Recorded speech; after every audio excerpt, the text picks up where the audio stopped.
2-3 years ago, I hired a guy and his family of 30 kids. There's a bunch of people in his family. And at the time, they were doing foster care. And the reason why they showed up at our church, I love this, they were doing a foster care for teenage boys. And they had a bunch of teenage boys. And they came to our church off of someone else's recommendation.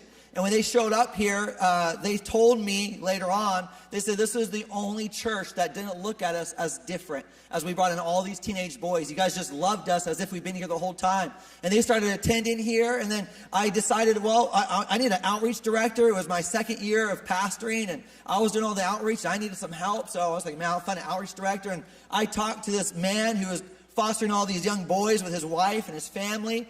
And I told him at Whole Foods, I took him and bought him a $2 pizza because we didn't have any money. I said, this is your lunch. And I said, I don't know if I can even pay you. He says, if you don't pay me a dime, I know I'm called to do this. And I knew then, this guy's radical. He came on board. He relaunched and helped us get back on our feet with some outreaches. And then a year and a half into it, he heard the Lord say, you're going to Kenya, Africa. And Josh and Colleen are back for a few weeks, and they're going to come up and speak for a second. But will you please welcome some dear friends, members, and old staff on our church, Josh and Colleen. They've been gone for a whole year serving in the mission field, and they just want to share a few things with you guys before I jump in the sermon. Well, it's so good to be here, so good to see all of you again, and a lot of new faces, which is absolutely beautiful. As Tom said, our journey here started, it actually started back in about 2016. I was here for business with some friends, and one of my friends that were here with me on a Sunday said, hey, we're going to be slow at the market. I want to go visit my brother, who you all know, Timothy Stearns. Well, his brother Nate wanted to come visit him on a Sunday and come to church here. And so I dropped him off in front of this building on a Sunday before I went to the market in town. And I just remember hearing stories when he came back about all the different things that Dream Center does. And so I was excited. And so when we moved here in 2019, we had this church in mind, but we knew that it was too far away from where we were, and they weren't going to permit us to come here with the boys that we had. But when churches kept falling through for us, they finally gave us permission, and we walked in those doors at middle of 2019, and we're welcomed like family. And so thank you all for that, because that has truly made such an amazing impact on our lives. I'm going to share a little bit about what we do since we've left here. And then I'll let Colleen share a little, and we'll go from there. But we left here a year ago, this month, and we arrived in Kenya in August of last year. And that began a journey that we weren't really sure what it was going to look like. We knew where we were going, but we had never seen it, which is weird. And so all we knew is we're flying into this country, and we're going to serve in whatever way God has for us. So we get there, we make the trip out to Kilgoris, Kenya, which is the middle of nowhere. It's about 6.5 hours from Nairobi. You drive through the Rift Valley, you go out to the Masai Mara, where all the Maasai tribe lives. Beautiful country, but middle of nowhere. And we get there, and we were welcomed the same way that we were here when we came here in 2019. And it was such a blessing from God, because moving with our family, we were nervous. You know, we had a teenage daughter who had just turned 13 and was not happy about moving away from the friends that she had established. And so just the way God moved, and it was like walking through those doors again when we walked onto the campus there in Kilgoris. And so we've been serving. Since arriving there, we have gone through training, but we've also, we've been brought up onto the pastoral team there, because SOS Adventure does festivals throughout all of Africa, but SOS Kilgoris has a church and a home base there. That's where all the equipment is stored, but that's also just, it's a home for everybody to come back to when there's no festivals, for the community around there, for the different tribes, the Lus and the Maasais that are in that area, to come and fellowship together as a family. And so we were asked a few weeks after getting there, they saw something in us with the kids, and they asked us if we would be interested in coming on as the children's pastors. We said we'd pray about it, and we did. And we ended up taking over the children's ministry, which has continued to grow. When we first got there, and this is to no credit of ours, but when we first got there, we were seeing about 80 to 100 kids, and now as we're here, our low average is 185 plus kids every Sunday morning, and that's God. That's a beautiful team of leaders and volunteers and missionaries serving there, and just the amazing work that God is doing. The beginning of the year, they then asked us to not only take care of the kids, but to take over the whole next gen ministry. And so now we're doing everything from ages 0 to age 35, covering the young adults, the youth, and the children, which has become a full-time work. And we're seeing so many amazing things come out of it. We have kids that are coming out of youth and plugging themselves into serving in the church. They're plugging themselves into the community and helping to train up others. They're also plugging themselves in through our Bible school that we have there. And I'll just give a quick plug on that. If anybody ever wants to go to an amazing 6-month Bible school and experience Africa at the same time, look up the SOS Bible School. It is fantastic. You will not regret it. But yes, so we have all these people plugging in, and through all this, we're going out, we're serving the local community, but we're also serving tribes that have never even spoken to a white person before. And I didn't know that still existed, especially in Kenya. Kenya is pretty well reached. But I told this story on Wednesday, and it's a really beautiful story. And so I want to share it again for those that weren't here. But we did a trip, and when they were getting us ready, when they were getting us prepared and ready to go, we had a couple briefings. And I typically take my family and that with me everywhere. And I was like, okay, can I bring my oldest daughters with me? And they said, no kids on this trip. I was like, oh, okay, why? And they said, they might not make it back. And I said, wait, there's places like that here? But what they were saying is there's still areas that are very tribal. There's still tribal wars that are happening. And there's a lot of what they call bandits on the sides of the roads that will just rob people at gunpoint. And so we were traveling into one of those areas, and we felt the peace of God through the whole trip. We went out. It was a place called Baragoi, and you couldn't reach a lot of areas by vehicle. And when we did, we were riding in the back of a very large, what looks like a dump truck, just bouncing around on these mountain roads. And we get out as far as we can, and it's a group of about 14 of us in this truck, and we can't go any further. The roads won't permit it. So we dismount, and we just start walking. And we know that there's a village, because we have a local pastor with us. There's a village ahead. And so we make our way to this village. We're carrying, for anybody that has been on a mission trip or been with SOS, you've seen the outreach equipment. So we're lugging speakers on our shoulders, a sound system, everything we need to be able to reach people. And we walk into this village and are immediately greeted by the elders that are just sitting in a circle. They allow us to speak with them. And then after speaking with the elders, they invite us further into the village where the women and the children and the rest of the men are. And there we spent, it was almost 6 hours of just ministry time with these people. It was one-on-one conversations. It was teaching a lesson. It was speaking about the gospel message and the salvation of Christ.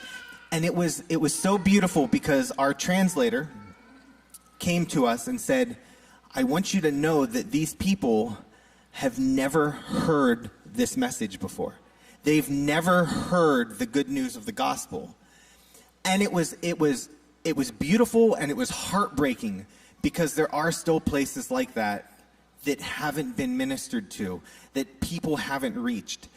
And so I just want, as a testimony, to say that during that outreach, the entire village, including the children and the women and everybody, all came together at the end. They all prayed a salvation prayer. And that entire village is now planting a church and bringing one of their people to a school to be trained to lead a church in that village out there.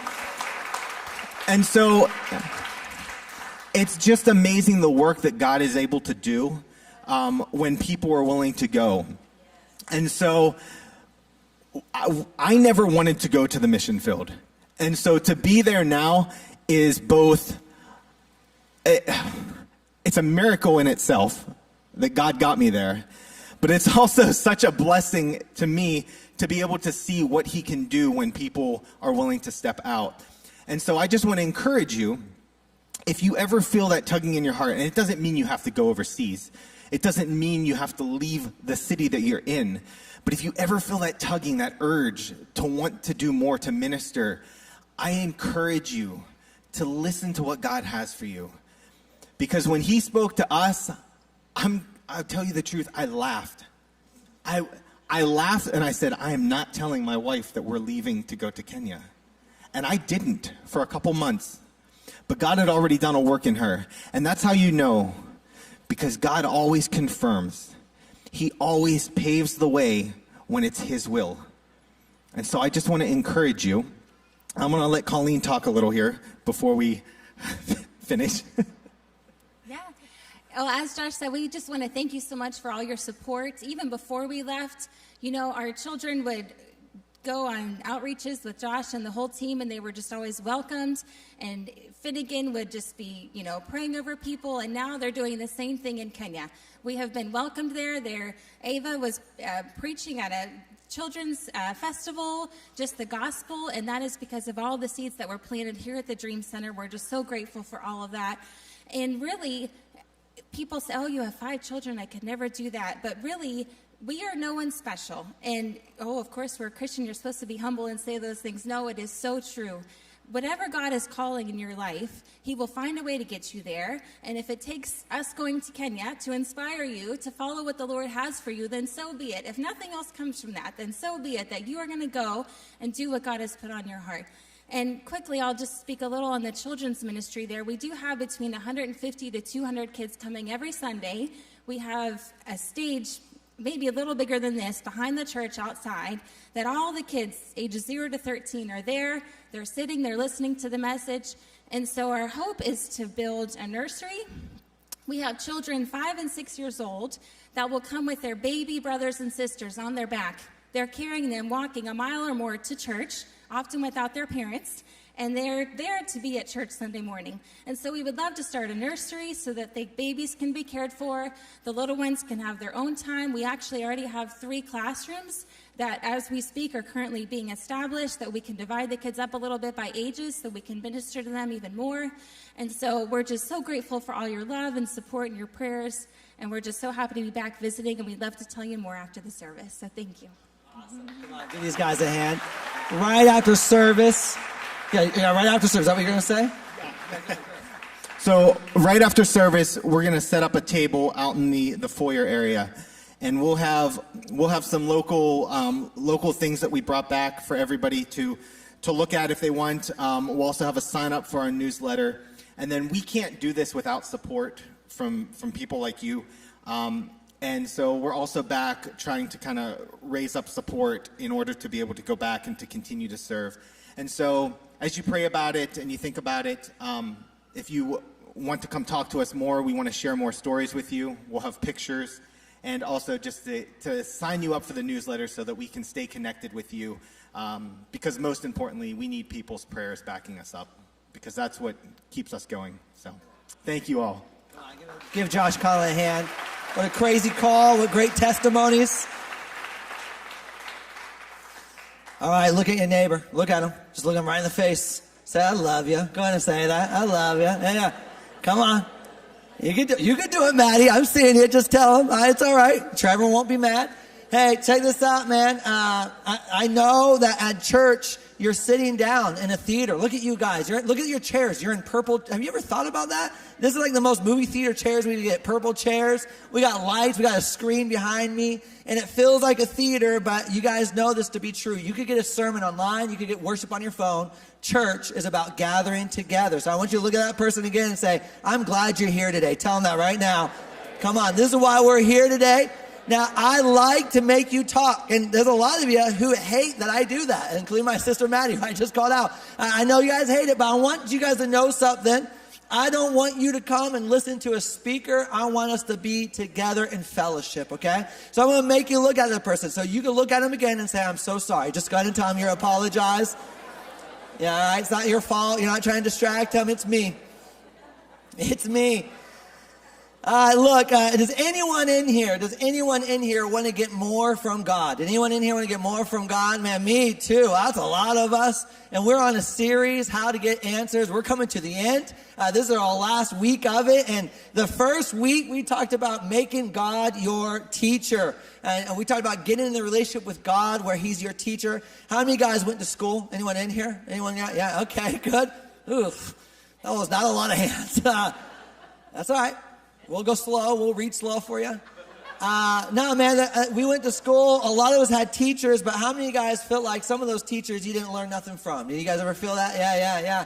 Because there's a relationship to make someone your teacher. You have to become a student first.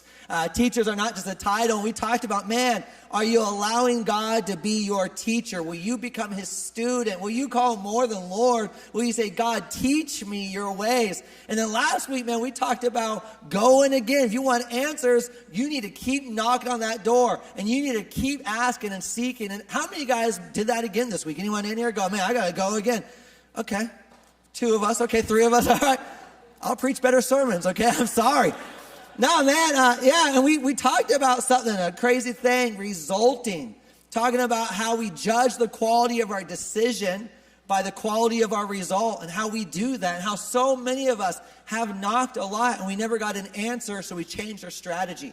So we talked about, hey, that's not wisdom. The Lord preaches over and over. No, even if the result's not what you want, the wisest thing is to go to God of all creation. Amen? Anyone down for that? Yeah, come on. Well, today we're going to talk about getting in position. Go ahead and tell your neighbor, get in position, pal. Go ahead and tell him. Piss on pal, like, come on, like, yeah. Come on, man. And we're going to be talking about that. And so there's a few things. I'm going to kind of walk through 3 different points, but here's the deal about getting answers. How many guys grew up before cell phones had the internet? Do you guys remember those days? How many guys, hey, remember before Google? Like, what was the internet then? It was just like a bunch of weird stuff out there. Yeah, man. And I remember growing up and trying to find an answer. There was this thing called the encyclopedia. Do you guys remember that? They would sell entire, like huge, like they would sell that. And you would get this thing and you would open it up and read it. My wife was memorizing things on the encyclopedia. My son Jacob got one. He's like that. Him and his mother are the same people. And in order to get the answer you wanted before the internet, you had to get yourself into a position. You had to go to the library. You had to find the right tools. You had to look. You had to actually seek it out. But now that we got the cell phone, how many of you guys are still thankful for cell phones? Anyone in here? Man, don't you feel like you're getting a little bit dumber? Does anyone in here feel like you're getting dumber? Yeah, me. How many of you guys feel like your spouse is getting a little dumber? Do you get this is your chance? Yeah, look at that. Put your hands down. That's messed up, man. Susie, jeez. No, but legit, it's awesome now. I love it. And studies do show that we're not retaining information like we used to. Because it is true that now to get into position, all we got to do is pull out our phone. If I need an answer, I don't need to go and do anything. I could just go into Google and hopefully I don't get distracted on the way there. You guys do that ever? Every time. The other day I was looking up how to make ice cream. I make ice cream, but I make ice cream like that's some kind of brag. I was making ice cream and I was looking up like, hey, what is this recipe? I got on my phone and I got on Instagram. I don't know why I went there first. And then for 2 hours, I forgot that I was looking up for a recipe for ice cream. Does anyone in here do that? Yeah. It's called being distracted. And in order to get in a position with God so that you can receive answers from him, because everyone in here, you're looking for some more answers. You're looking for more. Maybe it's direction. Maybe it's purpose. Maybe it's why did that happen? Maybe it's what's going to happen. Maybe what should I do? Everyone in here, you're looking for some more answers. In order to get it, you got to get in position. And this is the first point, if I can lay it out to you. And hey, time out. I'm drinking coffee, okay? My mouth is going to go at 100 miles per hour, okay? And if English is your second language, I don't know how to make subtitles for you right now, okay? Because I'm flying. So I'm going to try to slow down. And if I'm going too fast, will you just boo me? Or just give me a thumbs down? I won't take it personal. Just slow down. That's what we used to do when we were on the inner tube. All right, so check this out, man. The number one thing, if you want to get in position, or the number one way to get in position to receive answers from God, is to pay attention. Pay attention. Look at your neighbor and say, dude, just pay attention. Just say it. Go ahead. If they're asleep, wake them up. Go ahead, wake them up. Pay attention, right? Pay attention. I know that sounds obvious, but man, we are in a life full of distractions. Full of distractions. I was going to do an illustration. I was going to have Ufama or someone in the back start dancing right now and let you know, look at, you would have never saw that, right? She's not going to do it. But I was thinking in my head, man, it's true. There's so many things that we're paying attention to that we can't pay attention to everything. And so we're distracted. The same thing with my ice cream recipe and get on Instagram. There's so many distractions in my life. You guys ever feel like every company in the world just wants you to look at them? You guys ever feel that way? I'll be driving down the road, looking at every billboard. Just, wow, that is so, it's so fun. And people are wrecking behind me because I'm swerving. But seriously, man, I just need to pay attention. I want you to open up your Bible to 1 Samuel chapter 3. I'm going to read you some of the scriptures from these last two, but in the very beginning of this chapter, Samuel is a young man, and he's living in the temple of God. His mom has left him there to be raised up to serve the Lord all the days of his life. And Samuel's laying there, and he hears God say, Samuel. Could have been like, Samuel. I don't know how it sounded. But it sounded like his name. And so Samuel gets up, and he doesn't know who it is, so he just goes straight to Eli, the head priest, the one who's over the temple. And he goes to Eli and says, hey, Eli, did you call my name? And Eli says, no, you wacko, go back to bed. How many guys have kids? Anyone in here? How many guys have kids just get out of bed, they come ask you weird questions? You guys ever have that? Yeah. Literally, if my kid came to me and said, Dad, did you say my name? I would never think anything of it. I would just think, stop being weird, go back to bed. You're just trying to stay out of bed. Well, what happens? He goes back to bed, and the second time, Samuel. And Samuel gets up and goes, okay, Eli's calling my name. He runs back to Eli. Eli, did you call my name? Eli says, no, I didn't call your name. I know you're just trying to stay up, okay? Go to bed. Eli lays down, and the third time, Samuel. Samuel gets out of bed, goes to Eli, and it says in scriptures that Eli recognized that the Lord was speaking to him. And what he did, he goes, oh, Samuel, next time you hear that voice say your name, this is what I want you to do. I want you to say, here I am. Here I am. Your servant is listening. So Samuel goes back to bed, and in verse 10 of 1 Samuel chapter 3, it says, now the Lord came and stood and called as the other times, Samuel, Samuel. And Samuel answered, speak, for your servant hears. Then the Lord said to Samuel, behold, I will do something in Israel at which both ears of everyone who hears it will tingle. And the whole rest of the chapter, he talks about what he's going to do to the prophet Eli, the priest Eli, and what he's going to do in Israel. And from that point on, Samuel has a whole new life, a whole new purpose. All of a sudden, Samuel is established from a boy who was left in the temple to be raised up to do the work of God to a man who now hears the prophetic word of God and never misses. But what happened? He had to figure out where he was paying attention to. You see what happens in the story, and I love this because I got another one while you're waiting for me to finish this up. Go to Exodus chapter 3. I'm going to read you another part of a story. Samuel gets told by Eli, you're not paying attention. I'm sorry, Samuel, you're not paying attention to the right thing. When you hear that voice, don't look at me. I need you to look at God. Set your attention to him. And as soon as he set his attention to God, speak, for your servant hears. I know who I'm supposed to be looking at now. I'm not supposed to go anywhere else. I see where my attention is supposed to be. As soon as he starts paying attention to God, the Lord starts speaking to him about all the things that are going to happen. As soon as he puts his attention on the Father, everything comes into order. He gets his answer. What if I told you God's been calling your name? What if I told you he's been looking at you? How many of you guys believe that God wants to speak to you? Does anyone in here believe that right now? And how many of you guys, I want you to know this. I love the story of Samuel. God was speaking to Samuel, but Samuel didn't know where to look. He was looking everywhere else except the one spot he was supposed to. Oh, that's God speaking to me. So many of us, we hear the Spirit of the Lord speak to us and we go, that meatloaf is really getting to me. I'm not praying for that guy. All of a sudden, we start looking around at everything else, going, well, I'm not going to do that. But the first thing that Samuel was instructed to do was, son, pay attention to the one who's talking to you. It's not me, it's the Father. Exodus chapter 3, verse 4. I'm going to read from there, but give me just a second. This is the story. Moses is out with his sheep. There's a lot of past that Moses has we're not going to get into today because of time. But Moses is watching his sheep, and he's walking around with his sheep, and he looks, and in the distance he sees a bush on fire. Now it says in scriptures that he noticed, though, that the bush wasn't burning, which indicates that he watched it for a while. Have you guys ever burnt a bush before?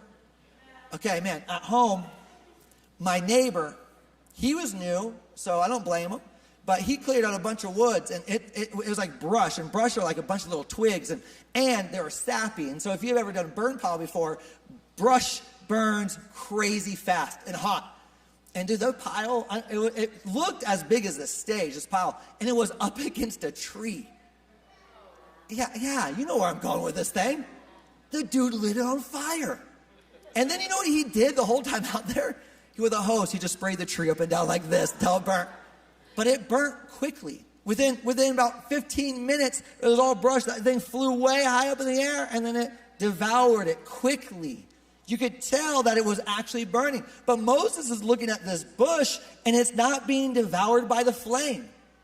So it says this in verse 4.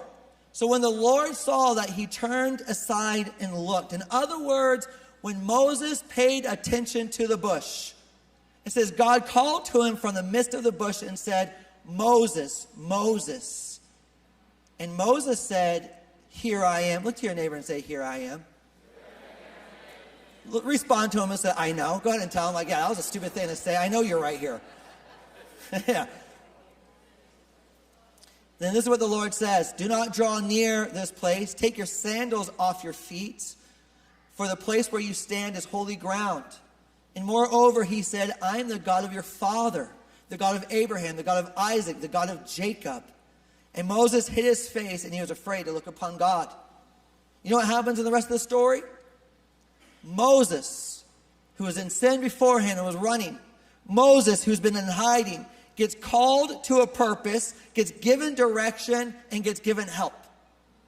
All of that happened over one thing. He decided to pay attention to what God was doing in the midst of him.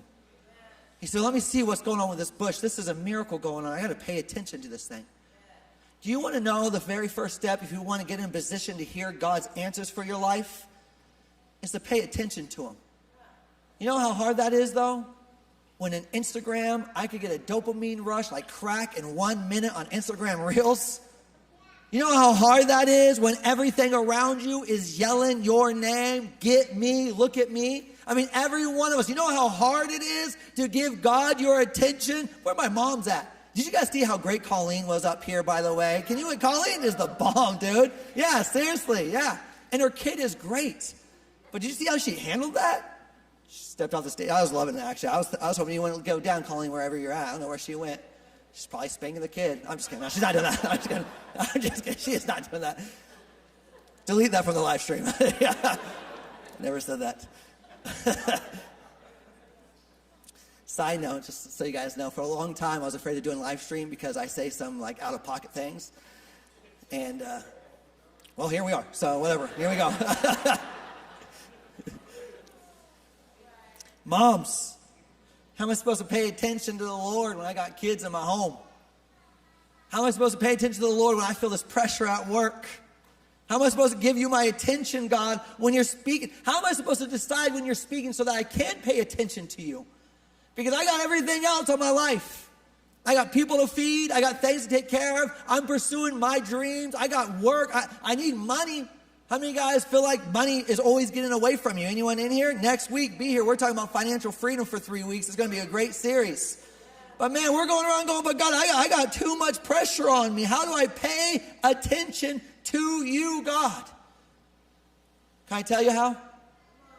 Can I tell you how? Give him a moment. He's trying to get your attention.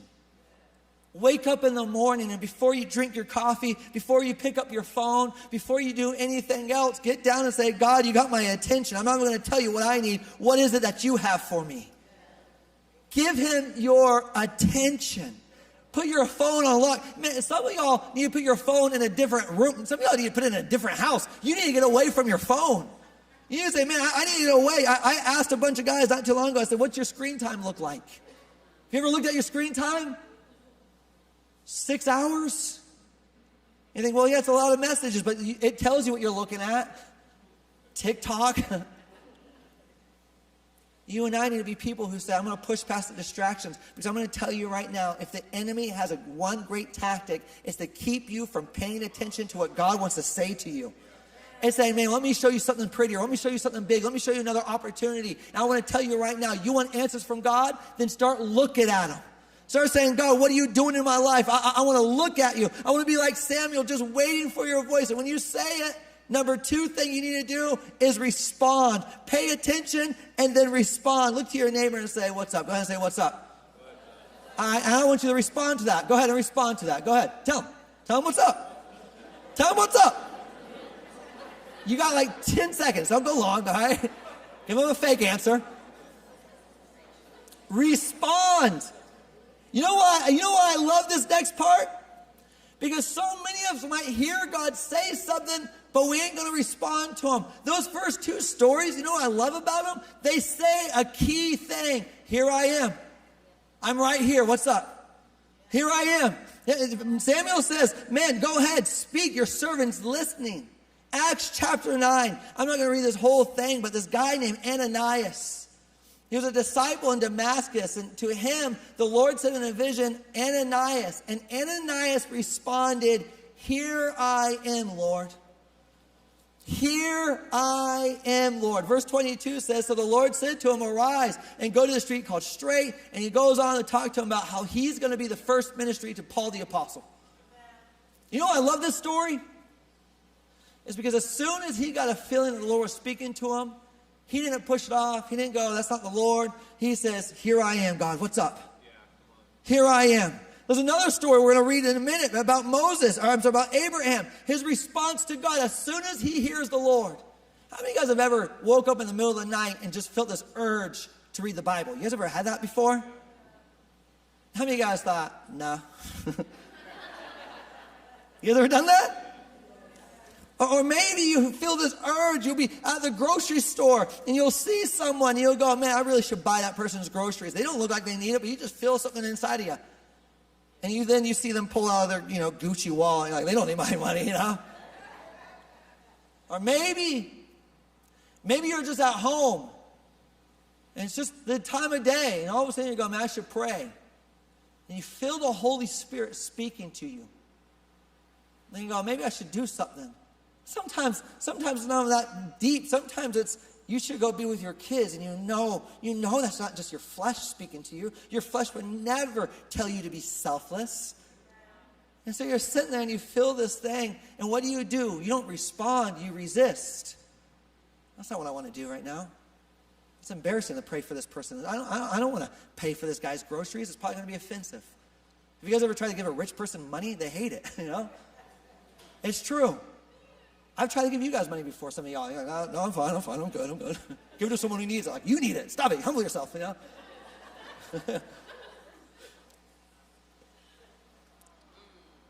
you know you want answers from God? Then you need to respond. Every one of these stories. Can I tell you something that's interesting? Not only did he wait for them to pay attention, he didn't tell them anything until they responded to him. They didn't tell him anything else until he responded. And I want to say this about responding because I'm married, and I do this thing where Susie will be talking to me, and I'll be playing video games, and she'll be like, hey, we really need to talk about the bills. Like, yeah, talk about it. Go ahead. You need to stop spending so much money. I'm like, yeah.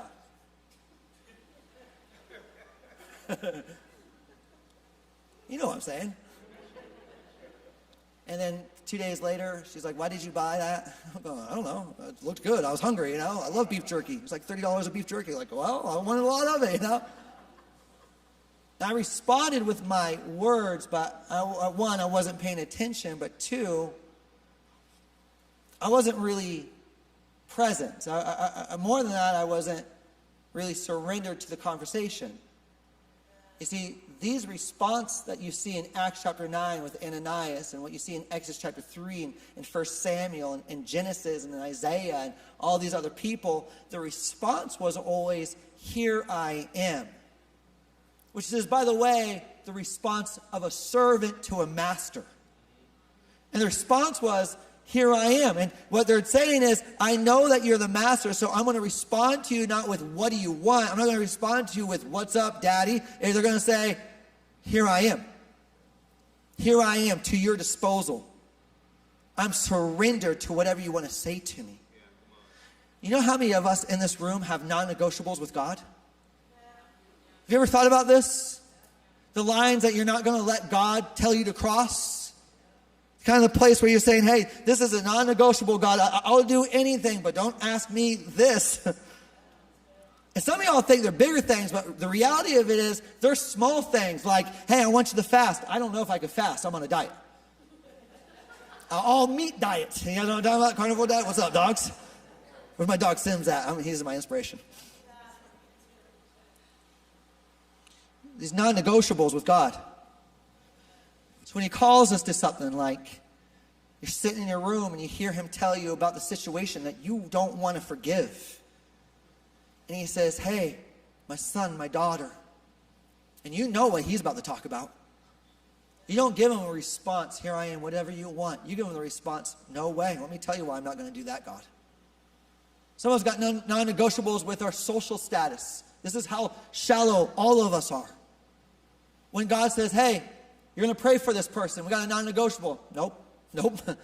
I'm not going to embarrass myself for you. So what's our response to him? Our response isn't, here I am, use me. It isn't, here I am, I'm listening to you, I'm yours, I'm your servant, you're my master. Our response is a game of negotiation. What is that you have for me? My dad gets called out to Atlanta, Georgia back in 2002. Crazy story.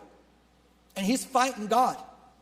And he's up in my brother's house. He's up in this upper room. And I love this story. And he's reading the Bible. My dad's 50 years old. Who's 50 and over in this house right here? Yeah. Look, can we give some honor to these guys? These guys have made it 50 years. Yeah. Come on. I'm always thinking about the 20-year-olds who are like, I can't manage life. These guys made it to 50. And can you imagine? That's crazy. They're killing it. And I'm looking at this guy. And Dad, I get it, man. He's up in that upper room. And he's reading about Abraham. And he just looks at God, and this is his response to God calling him to Atlanta. Because here's the truth. My dad, Pastor Paul, never wanted to come to Atlanta to start the Atlanta Dream Center. He was happy where he was. He had a non-negotiable with God. And so you know what he said to God? He stood up while reading about Abraham being called. And he stood up and he looked out the window and he says, God, I'm 50 years old. Don't mess with me. That'd be like my 3-year-old coming up to me like, Dad, don't mess with me. I throw him. Yeah, what are you talking about? Go get in the bath. Get out of here. You know? My dad just said, I'm so stupid. No, you're not. That was a non-negotiable. I'm not giving this up. As you know, as you can tell, the story changed. He went back to reading the Bible and the Lord spoke to him. Because God's gracious. And the first thing that he reads after he tells God is, it says, Abraham was called at the age of 75 years old. It's true. And he got up and he said, okay, then I'm going to go. But you know why I tell you that story? Because it's not like this is some shallow thing in your life. This is every one of us. God, I don't want to let go of what I have. So when you call my name, I'm a little bit afraid that you're going to make me do something I don't want to do. So instead of saying, here I am, and responding appropriately, I'm saying, yeah, We're plugging our ears a little bit. We already know already the things that he's been putting in our hearts. But if you want answers from God, you want God to show you your purpose, you want God to show you why and what, then you need to be someone who says, God, whatever the answer is, whatever the call is, here I am. I'm open to hear it. Go back to the very first week of this thing. I will be your student. Teach me your ways. It doesn't matter what I already know. I want to know what you know. Show me. I'm going to respond with, here I am. Number one, pay attention. Number two, respond, and respond with a heart that desires to hear what he has to say. Can I tell you a quick story? I got time. I looked at the clock, so don't look at the clock. You guys don't look at it, okay?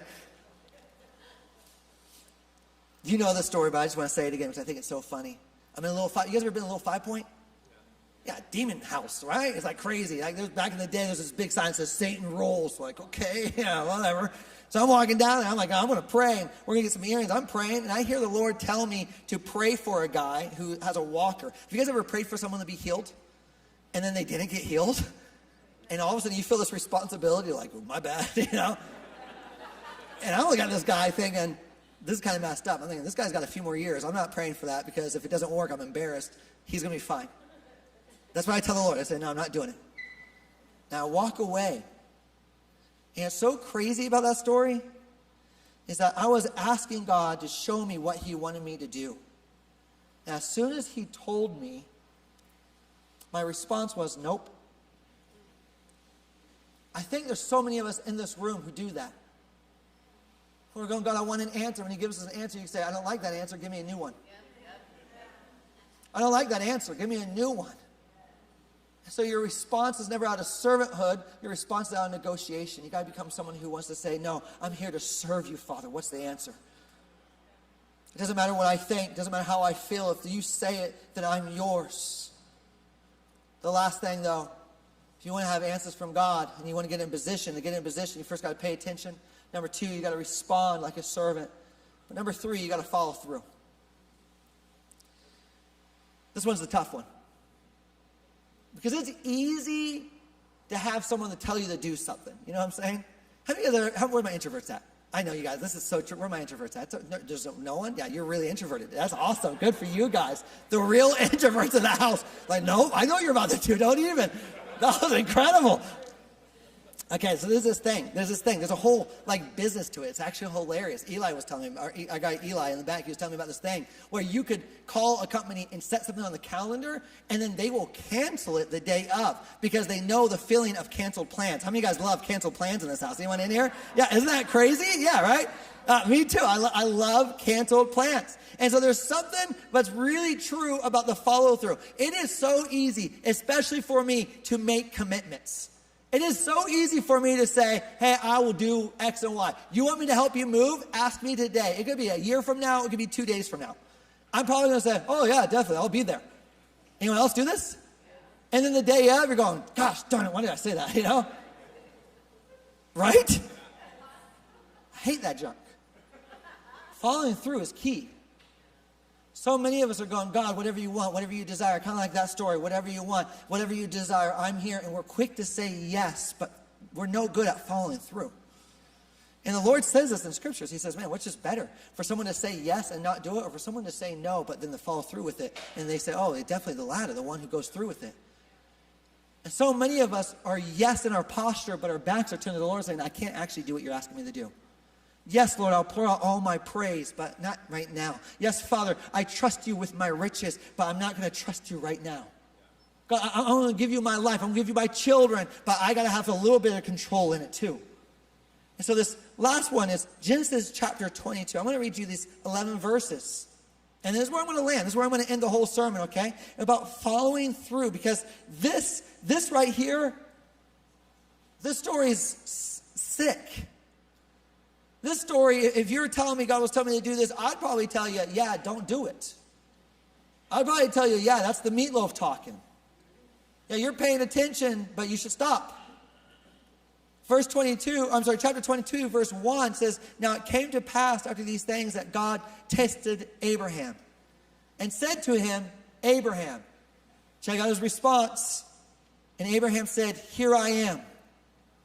Verse 2, God says, take now your son, your only son Isaac, whom you love, and go to the land of Moriah and offer him there as a burnt offering on one of the mountains of which I shall tell you.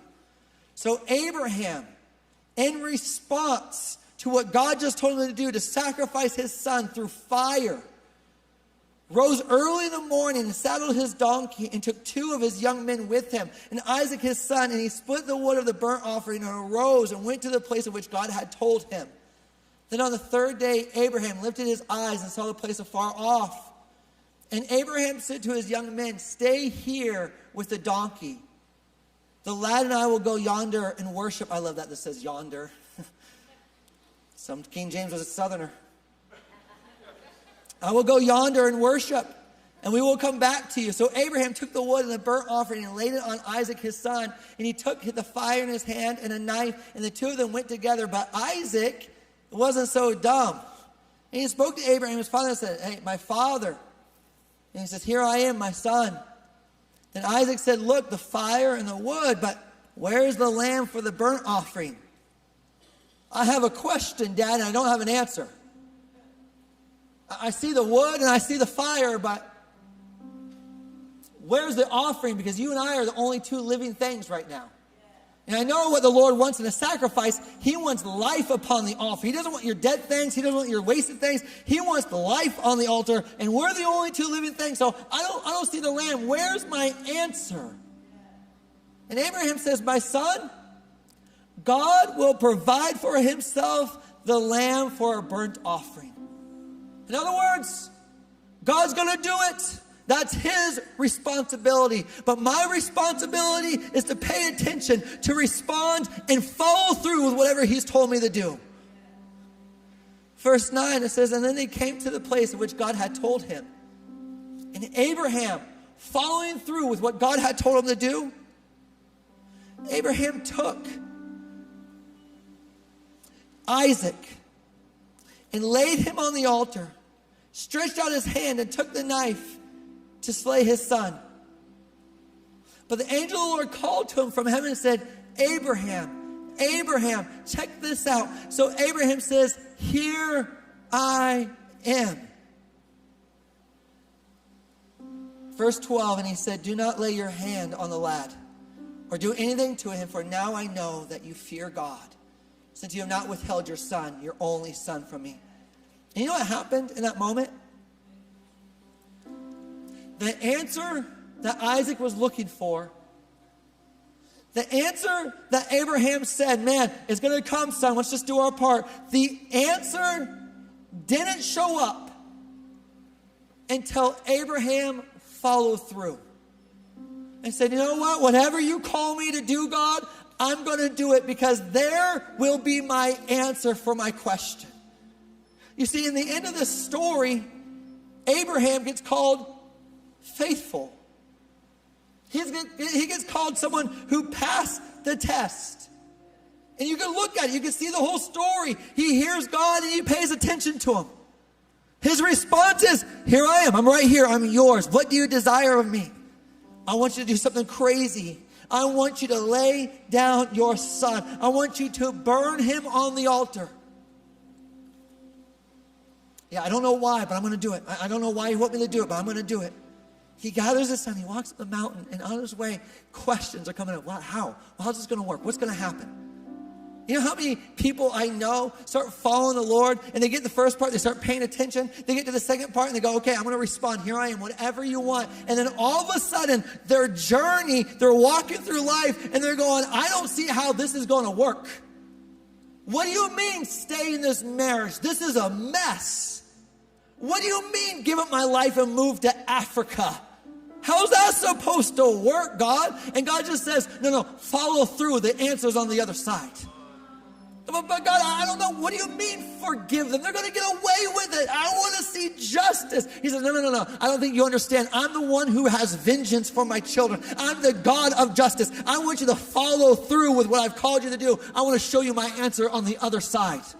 Just come through the journey. Follow through with me. So many of us are negotiating with God, saying, God, I don't want to do what you call me to do until you give me the answer. He says, I'm not going to give you the answer until you do what I've called you to do. He's trying to set the position straight in your life. I'm the God. You're the man. Trust me. Come to me. Walk with me. Go into obedience. Be the person. And hey, listen, I don't want to just talk about calls. We're going to be talking about financial freedom next week. And we're going to pick up from where this story left off with Abraham. Where we're going to talk about what does it mean, God, not to worry about my finances. Just get in the journey. I'll show you the answer. But God, I know how math works. It's okay. I'll show you the answer. Follow through.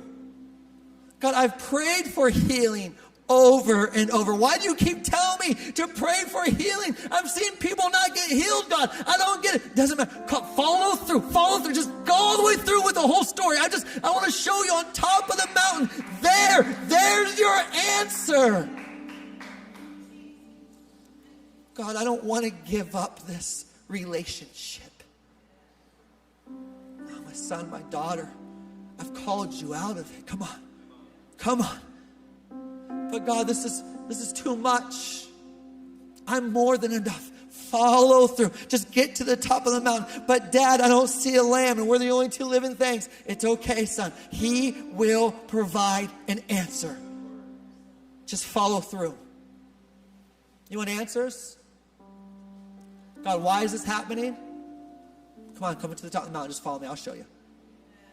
You want answers? God, but how am I supposed to do it? Just listen to my voice. Just follow me. I'll give you answers on top of the mountain. But God, how? What am I don't see an answer. This doesn't make any sense. No. There's a ram up. Why can't you give me a ram on the bottom of the mountain? Because I put the ram on top of the mountain. Go. That's where I put it. Follow me. Your answer's been there before you even started the journey. I'm telling you where the answer is. Follow me. So look, I'm doing this thing because there's these like two benches up here, and I'm truthfully out of time, so I gotta do this kind of fast. And these benches right here, I'm gonna step down for everyone on live stream. I'm gonna get out of the shot for a second. These are two benches that we had in front of our old crack house. We used to own a crack house. Okay, we're a cool church, and we didn't sell crack out of the crack house. We converted it into an office. And these benches used to sit out front. And these used to be places where the broken would come and they would sit. And there's a million different stories. One of my favorites, Miss Vicky, she got beat in the head, right? And she's bleeding. And she came here. She was on the streets and her life was miserable. And she was the meanest lady you've ever met. And she got beat. She got clunked in the back of the head. She had blood on her hair. And she came and sat on this bench in front of our gray house, broken. Nowhere else to go. And a woman, Emily Prather, she came out of the house. She saw Miss Vicky. We all knew her. She was mean. And she sat with her and she held her head on her lap. And what she did is she brushed her bloody hair and sang worship songs over her for hours. And Miss Vicky didn't move. Broken. But she knew the only place she could go is to that little bench at that crack house. And maybe there she would find something. She got up after that 4 hours of worship songs and hair brushing. She went out and came back 2 days later with her crack pipe and her shank. She gave it to my dad and said, I'm done. I'm going to be here every day. And for the last 16 years, she's been sober and off the streets. Yeah, it's awesome. Great story. Now, the reason why I'm bringing up this altars is because there's people in here who right now are broken and beat up.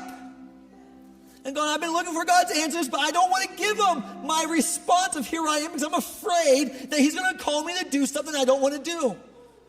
And there's people in here who are going, man, I've just been, every night I go to bed, I feel guilt. I wake up in the morning, I feel purposeless. But every day I'm just distracted. I just keep looking at everything else in the world. And I go back to bed and go, man, God, I wish I knew what I was supposed to do. They have no attention to pay to the Lord. There's people in this room who are going, I said yes to God, but I don't know how to follow through. What he told me to do is too crazy. And so what I want to do, just for a few minutes, and I got to continue. We're going to do a salvation call and all these things, but I want to open up these altars just for a few minutes. We're not going to sit here long. If you need to leave, I'm going to get you out of here. But if you're in this house, can I have everyone stand up? Since we're ending, that way you know I'm going to an end. Can I have you close your eyes for a second? If you're in this house, and maybe you're not like Miss Vicky, maybe you're not dealing with addiction, or maybe you are. Maybe you're in this house and you've been going, I want to get answers from God, but I don't know what the position I'm supposed to be in. I'm right now, I'm working as hard as I can to get where I need to go. Maybe you're in this house going, I've been looking for answers from God, but he's not showing me nothing. And you're here today and you're realizing it's probably because I haven't paid attention. And when he does speak, I don't want to respond because what he's about to tell me to do is stop everything I've been trying to do. Maybe you're in here and you've heard God and you're going, God, I know you've called me. I'm just afraid to follow through with it. I want to invite you to come down to these altars. And like Miss Vicky, to find the one who wants to comfort you. The one who says, hey, I'm not calling you to sacrifice because I'm mean. I'm calling you to sacrifice because I know a better way. Come to the one at the altar who says, I'm the one who can change your life forever. You've been trying and trying and trying. But if you just give me this moment and just give me your attention, if you can just come up and just say, God, I'm here to surrender today. Here I am. I'm yours.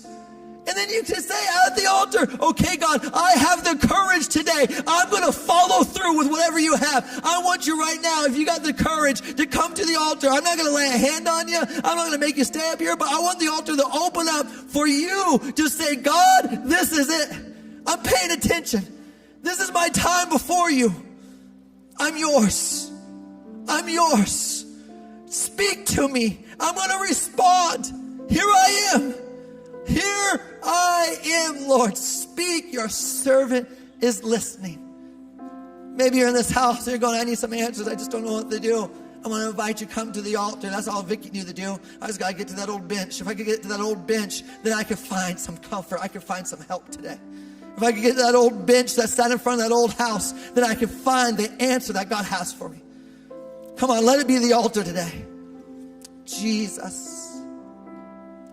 If you're at the altar, I want you to stay there. I'm going to talk. I want you to stand before the Lord. But I want to talk to a different group of people in this room. For those at the altar, I want to encourage you. Just put your ears to the Father. Ignore me. He will grab your attention. And if you're in the audience, you go, man, I should be up there. I just don't want to waste my time. I'm going to tell you right now, you'll never waste your time at the altar. He'll restore it. Everybody else in the house, eyes closed, heads bowed. I have another question because some of us are just struggling trying to get answers, but some of us have never given our life to Jesus. You've never said, God, I'm yours. Or maybe at one point you did. You said, God, I'll be yours, whatever you want. But then life got busy and you walked away and you just found yourself here today. And maybe it's not your first time here, but you just feel this tug in your heart and the Lord saying, I want you to come home to me. Make me your God again.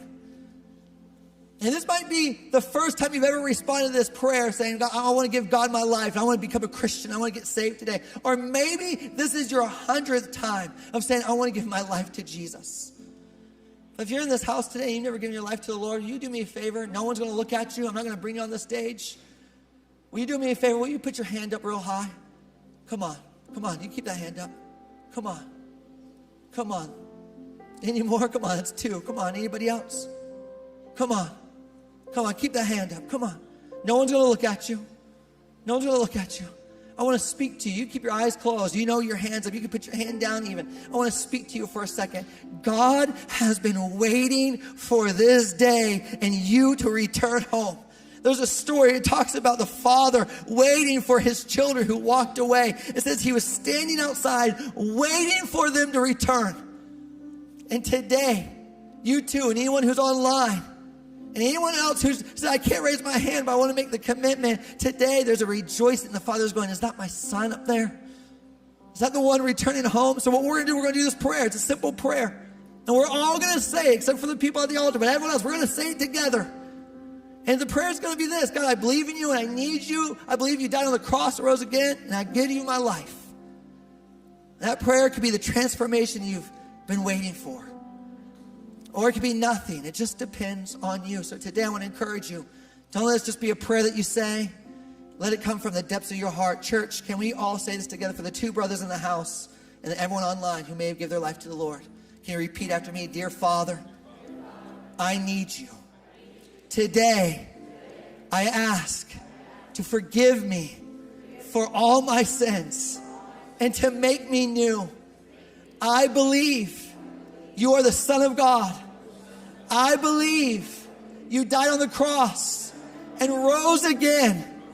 And today, I commit my life to you and you alone. So, Father, receive me. In the name of Jesus, we pray. Time out. There's two things that are happening in the room at the same time. There's an altar of people who are going, God, whatever you want, I'm yours. A place of brokenness. And it actually says this, that the Lord finds this place at the altar as a fresh instance. He says, it's beautiful to me to see the broken and contrite heart. He says, I draw near to him. And so there's this place in heaven that he's looking down on the earth right now in his own warehouse going, man, look at the dreams and there's something happening there. And then there's this other thing that's happening, which is a rejoicing in heaven for the men and the women who said, today, God, I'm coming home. And this rejoicing and the fragrance, the desire of the Father in heaven for the broken at the altar sounds a little bit like this. Church, will you show them what it sounds like?